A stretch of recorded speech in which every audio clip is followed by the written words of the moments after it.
બનાવશું વટાણા મુઠિયાનું શાક. ચાલો આપણે બનાવીએ વટાણા મુઠિયાનું શાક. પાણી, તેલ, સ્વાદ અનુસાર મીઠું, ખાંડ, મેથી, સોજી, ઘઉંનો લોટ, ચણાનો લોટ, ગાજર, હળદર, લાલ મરચું, ગરમ મસાલા, લીંબુ. હવે તેને સરસ રીતે મિક્સ કરી અને ઢીલો લોટ બાંધી લેશું.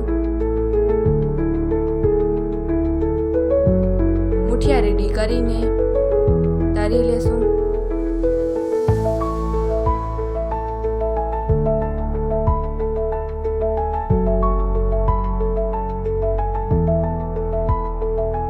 ટામેટા ડુંગળીની પેસ્ટ રેડી કરશું.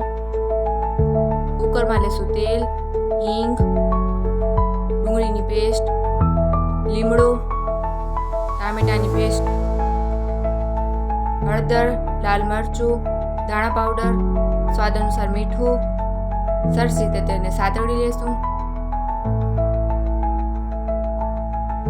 તેમાં નાખશું વટાણા, પાણી, ગરમ મસાલો, મુઠિયા.